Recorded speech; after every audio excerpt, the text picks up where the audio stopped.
Welcome to the Sideline pregame show. I'm Jake Berry alongside Mark May, and Mark, McAllen has a home game tonight against a very tough Mission team. What do we know about this game?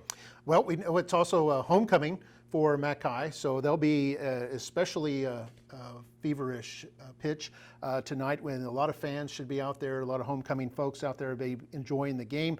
And it'll be McAllen looking for their first district win. They're 0-1 right now in district, 2-2 overall, going up against the Mission Eagles. Eagles are a team, under Coach Coy Detmer, former NFL quarterback, you would think that they throw the ball mostly, but they're actually a pretty balanced team with the run and the pass. And so it'll be a tall order for this McAllen team. And they do have, Mission does have the weapons to actually pass or run. They're very skilled at both sides. Right? Yeah, they are. They have a sophomore at quarterback who played as a freshman last year. Jeremy Duran has 860 yards passing, 8 touchdown passes he's thrown. Tito Moronta has close to about 350 yards rushing, averaging almost 7 yards per carry and 6 touchdowns already through 5 games. So he's ahead of the pace last year when he scored like 9 touchdowns.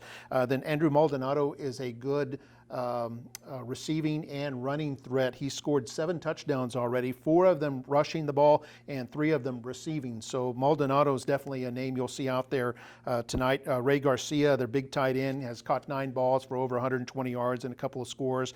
Steve Villarreal, 19 catches. He's their leading receiver, averaging over 15 yards a catch and 3 scores. So yeah, they've got a lot of weapons on defense. The Eagles have 7 starters back from a year ago, led by a defensive end, Fabian Umara, and the linebacker Justin Soto.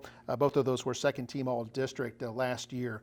So when we look over at the McAllen Bulldogs, they've got some good weapons too. Hunter Curl, sophomore quarterback, played most of the game last week against Nicky Rowe. Looked pretty good. They used Felipe Magana also from wide receiver, moved him into the Wildcat to take some direct snaps at quarterback. And he's had experience at quarterback before, so it's not new for him. But Magana adds a little extra dimension at the quarterback spot, so we might see that again here tonight. McAllen getting about 200 yards a game rushing, so pretty good rushing team.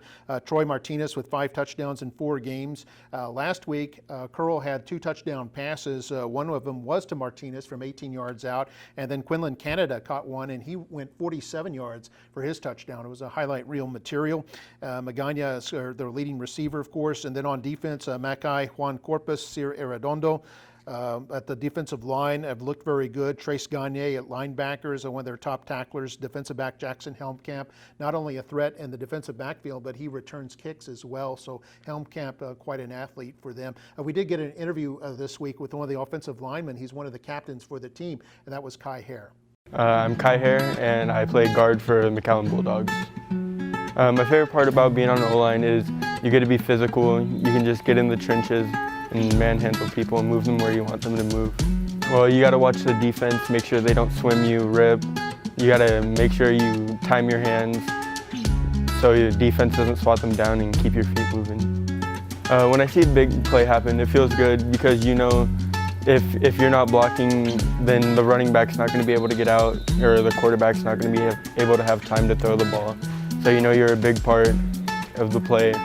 We're going to work hard during practice, during the game. We're going to play hard, up by 21, down by 21, just never give up throughout the game.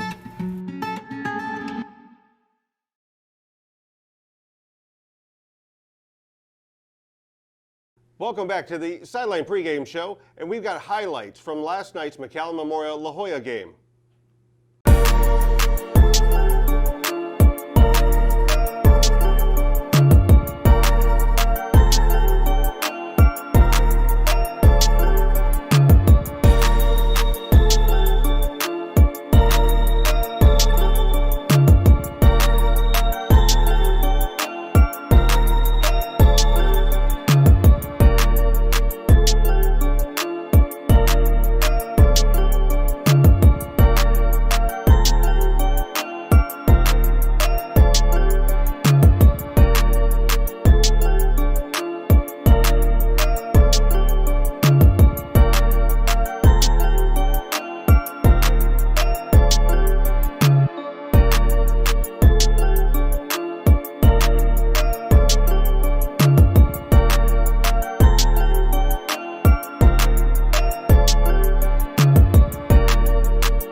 All right, welcome back to the show. Mark, we got one more team left to talk about today.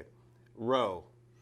How do they look tonight against Juarez Lincoln? Well, Nicky Rowe looking to stay unbeaten. They're 4-0. This is a team that was 5-5 last year, and they're already 4-0 this year. So they are just going gangbusters.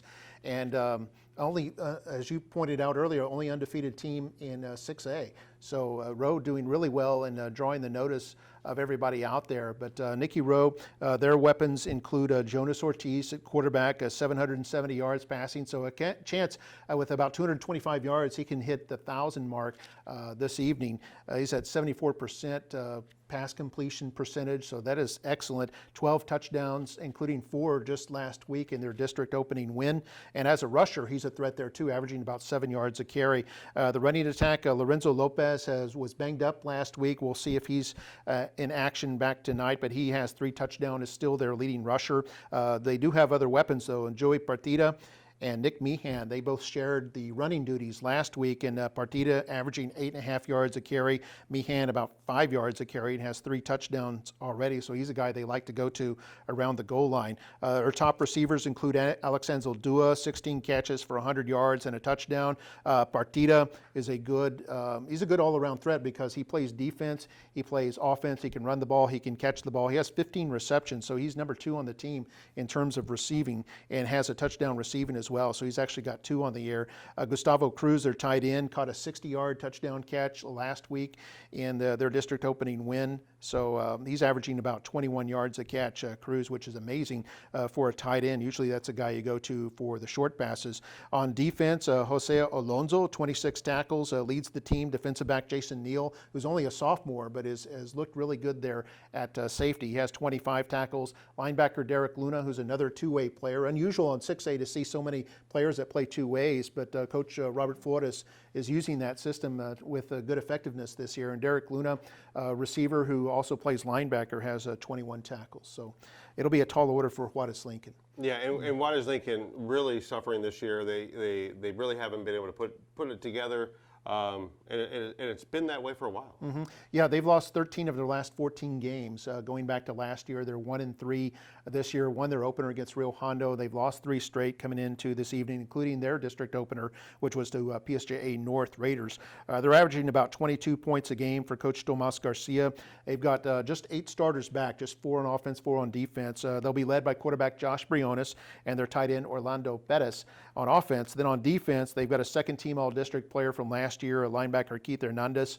Some other standouts on defense for them, defensive lineman Mark Guerrero and defensive back Albert Batres. But they'll be facing probably the toughest team they faced all year in Nicky Rowe. Rowe averaging 34 points a game, 370 yards of offense. So a lot of offensive firepower for Juarez Lincoln to contend with tonight. Well, we'll have to see how those games go tonight. But when we come back from the break, more of our Sideline pregame show.